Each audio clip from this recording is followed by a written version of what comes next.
혹시 요리하다 망하면은 어떻게 살리시나요? 요즘은 연두 같은 것도 많이 쓰시던데 저는 볶음밥 할 때는 이 소스를 꼭 쓰거든요. 딱 한 스푼이면은 죽은 요리도 살린다는 마성의 소스, 이금기 굴소스입니다. 전 세계 굴소스 시장의 점유율 80%를 차지한다는 이 브랜드. 달달하면서도 감칠맛까지 좋습니다. 특히 이 판다 라벨이 가장 유명하죠. 중국에서 만든 거니까 판다겠거니 싶겠지만은 사실 이 판다 그림이 들어간 이유가 있습니다. 이게 불러온 파장도 어마어마했죠. 또 이 브랜드 창업자는 무슨 역마살이 돌았는지 어디 한 곳에 정착하지도 않고 여기저기 돌아다니면서 장사를 했습니다. 사실 이것도 다 계획이 있었죠. 그게 뭐였을까요? 저는 김밥이고요. 오늘 제가 떠먹여 드릴 이야기, 이금기 굴소스 한 스푼에 숨겨진 비밀입니다. 굴소스, 왠지 간장처럼 아주 오래전부터 써왔던 조미료 같죠? 그런데 사실 이 굴소스의 역사는 생각보다 길지 않습니다. 간장은 중국 한나라 시대의 첫 기록이 남아있지만 굴소스는 133년밖에 안 됐거든요. 많은 혁신적인 상품들이 그렇듯이 이 굴소스도 사실 실수로 만들어진 소스입니다. 1888년 중국 광동성 주하이시 난수이 이금성이란 분이 운영하던 작은 찻집에서 이 굴소스가 태어납니다. 당시 중국의 찻집은 요리도 같이 팔았었거든요. 이 찻집의 주 메뉴는 굴요리였습니다. 여기만 굴요리를 냈던 건 아니었고요. 당시 난수이는 굴양식에 딱 좋은 지리적 조건을 갖췄기 때문에 그렇게 굴요리를 파는 곳들이 많았죠. 우리나라로 치면 남해나 통영 같은 곳이었고요. 아무튼 이분이 주방에서 굴국을 끓이는데 너무 바쁜 겁니다. 아궁이에 국을 올려놓은 걸 완전히 까먹고 있다가 아차 싶어서 달려갑니다. 근데 뭐 국은 이미 망했죠. 타지는 않았지만 냄비 바닥에 갈색 액기스가 졸아져 있었고요. 이걸 버릴까 하다가 그냥 맛이나 보자 하고 긁어서 맛을 보는데 짭짤하고 적당히 달고 진한 감칠맛까지 느껴지는 겁니다. 완전 대발견한 거죠.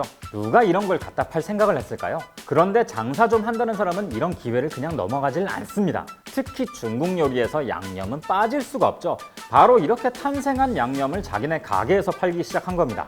당시 중국에서는 브랜딩, 마케팅 뭐 이런 개념이 딱히 없었어요. 굴소스를 이금기란 사람이 만든 걸로 많이 알고들 계실 텐데 사실 이 이금기는 이금성이 운영하던 찻집의 이름입니다. 본인의 이름인 이금성의 이금에다가 가게를 뜻하는 기를 붙여서 이금기, 그렇게 탄생한 게 바로 이금기 굴소스입니다. 아마 지금 만들어졌으면 좀 더 힙한 이름이었겠죠? 오이스터리 뭐 이런 거라든지. 어쨌든 이 굴소스가 나오자마자 엄청난 인기를 끕니다. 지금 먹어도 맛있는데 그때 사람들에겐 눈에 막 띄었겠죠? 이러다 보니까 너도 나도 이 굴소스를 카피하기 시작합니다. 난수이에는 워낙 굴이 많았으니까요. 그런데 지금도 사람들이 원조집을 찾듯이 당시에도 이 이금기 굴소스가 원조로 명성이 높았었죠. 이금기 굴소스가 한 발짝 더 나가게 된 계기는 바로 화재, 불이었습니다. 1902년 굴소스 공장에 큰 불이 나면서 재만 남게 되거든요. 그런데 보통 이렇게 불이 나면은 다시 그 지역에서 재건하잖아요. 이금성은 무슨 일인지 마카오로 갑니다. 당시 마카오는 떠오르는 홍콩으로 인해서 점차 쇠락하던 항구 도시였습니다. 그럼 이금성이 하필 이곳으로 간 이유가 뭘까요? 마카오가 아무리 쇠락하고 있다고 해도 400년 이상 중국 남부의 개방 항구이자 국제 무역 항으로 기능했던 곳입니다. 즉 난수이에 비하면 훨씬 번화한 도시이고 무역 네트워크가 발달한 곳이죠.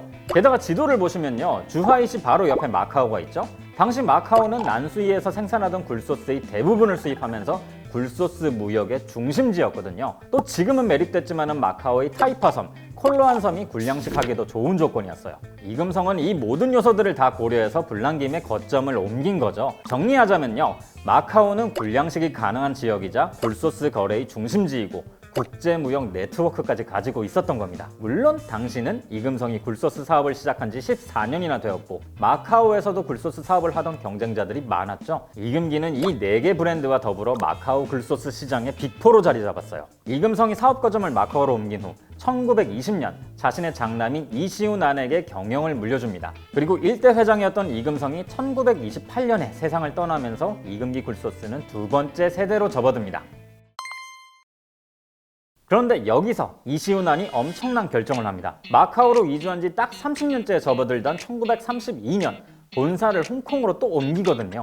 이게 사실 좀 뜬금없긴 합니다. 일단 첫 번째, 홍콩이 뜨는 곳이긴 하지만은 굴소스 시장과는 거리가 멀었죠. 그리고 두 번째, 누가 뭐래도 마카오는 굴소스 시장의 중심지로 발전하던 중이었고 이금기는 거기서 20년이나 영업을 잘해왔어요. 아까 말씀드렸던 굴소스 빅4 브랜드와 시장을 나눠 먹으면서 잘 먹고 잘 살았거든요.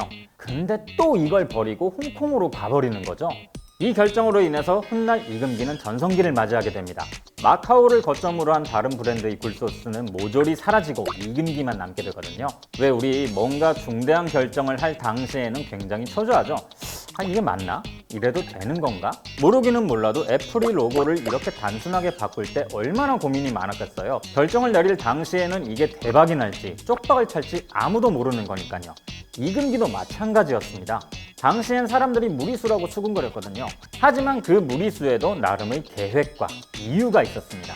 이 이야기를 해드릴게요. 당시 홍콩은 영국령으로 있으면서 아시아 무역 중심 항구로 떠오르고 있던 때입니다. 국제 무역항이었던 마카오가 홍콩에게 점점 자리를 뺏기던 차였어요. 그러다 보니까 국제적인 네트워크도 점점 홍콩으로 옮겨가고 있었죠. 하지만 이것보다 훨씬 더 중요한 이유가 있습니다. 이 부분에서 진짜 이금기의 전략을 엿볼 수 있는데요. 19세기 말부터는 광둥성 출신 사람들이 미국이나 호주로 이민을 많이 갔어요. 20세기 초까지 샌프란시스코, 시카고, 뉴욕, 하와이의 이민자들은 주로 광둥성 출신들이었거든요. 지금처럼 초연결 사회도 아니고 향수병이 막 몰아쳤겠죠? 이금기가 이걸 노립니다. 이 광둥성식 굴소스를 향수병을 달래줄 상품으로 만드는 거죠.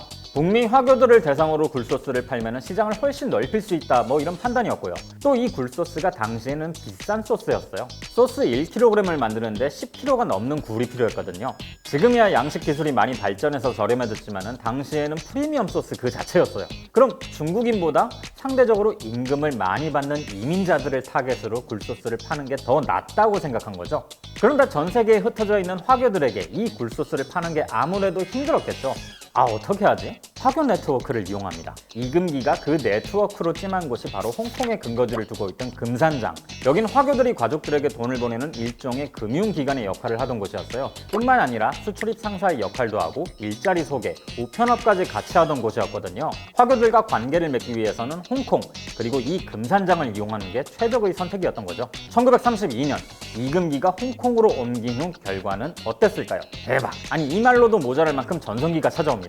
광둥성 출신 화교들이 정착한 곳의 식료품 매장에 이금기 굴소스가 쫙 깔렸어요.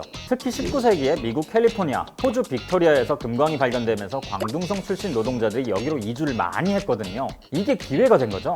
근데 그냥 아름아름 한 병씩 팔린 게 아니라 광둥식 식당들이 들어서면서 수요가 더 늘어났고요. 이게 엄청나게 잘 나가다 보니까 중국 남부와 마카오 매출보다 오히려 북미와 호주 매출이 더 많아지게 됐어요. 근데 여기서 이금기에게 또 행운이 찾아옵니다. 1949년 중국 국공내전에서 중국 공산당이 승리하게 됩니다.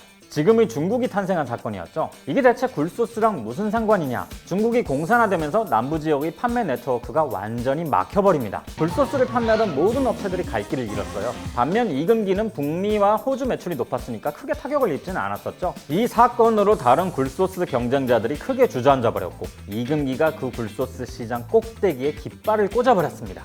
전략적인 결정에 엄청난 운까지 따라준 결과죠. 대단한 기업이에요. 물론 그 과정이 순탄했던 것은 아닙니다. 1967년 반영 폭동이 일어나면서 홍콩이 아주 불안정해집니다. 이 과정에서 이시훈왕과 형제들이 사업을 앞으로 어떻게 꾸려나갈 것인가를 두고 의견이 갈리게 되거든요. 이때 이시훈왕의 아들인 이만탓이 엄청난 역할을 합니다. 삼촌들을 경영해서 몰아내고 아버지를 설득해서 삼촌들이 지분을 인수하게 했죠. 그리고 5년 후에는 아버지 회사를 물려받아서 3대 회장에 취임합니다. 이만탓은 지금의 이금기를 만든 인물로 평가를 받습니다. 우선 굴소스와 새우장 딱 두 가지밖에 없었던 이금기의 상품수를 어마어마하게 늘린 것도 다 이만탓의 결정이었거든요. 굴소스만큼이나 한국에서도 유명한 엑스오 소스 역시 이만탓 회장의 작품이죠. 또 기존의 굴소스보다 좀 더 저렴한 팬더 굴소스를 만든 것도 이만탓입니다. 우리 냉장고에도 보통은 이 판다표가 많죠. 이 제품에도 좀 재미있는 일화가 있는데요. 1972년 리처드 닉슨 전 미국 대통령이 중국을 방문합니다. 그리고 판다를 선물로 받았어요. 이때 미국에서 중국 열풍이 잠깐 불었는데요. 이만탓이 요걸 또 놓치지 않습니다. 미국인들에게 좀 더 익숙한 중국의 이미지인 판다를 라벨에 넣어 출시한 거죠. 외국인 입장에서는 기존의 프리미엄 굴소스를 봤을 때 이게 어떤 나라 소스인지 알 수 없었으니까요. 이러면서 화교뿐 아니라 전 세계 사람들에게 이금기의 소스들을 알린 거죠. 게다가 70년대 후반부터 중국이 개혁 개방을 결정하면서 꽉 막혀있던 중국 시장이 다시 열리게 됩니다. 뭐 말할 것도 없이 날개 돋친 듯 팔렸고요. 그 결과 이금기는 어마어마한 성장세를 기록합니다. 1980년대 초반부터 90년대 중반까지 이금기 매출은 약 15배가 증가합니다. 그 이후 2000년대까지 3년마다 2배씩 증가했고요. 어마어마한 성장 속도죠. 하지만 현재 이금기에게도 한계는 분명히 있습니다. 주 소비자들이었던 화교층이 이제는 더 이상 광둥성 출신들이 아니라는 거예요. 화교 영향력이 과거 같지도 않아진 거죠. 다시 중국 본토에 진출했다고는 하지만 중국 중부나 북부 지역에는 이금기를 모르는 소비자들이 많았거든요. 남부 지역도 그 사이 새로운 소스 업체들이 생겨나고 있고 동남아시아에서는 그 지역 굴소스를 이기지 못하고 있고요. 게다가 올해 6월 이금기의 전성기를 이끌었던 이만탁 회장이 세상을 떠나게 됩니다. 그리고 이금기의 경영은 4세대, 5세대 가족들에게 맡겨졌고요. 앞으로 이금기는 어떻게 될까요? 그리고 또 이금기 굴소스는 얼마나 오랫동안 우리 냉장고에 자리 잡을 수 있을까요? 그럼 저는 이만 다음에 뵙겠습니다.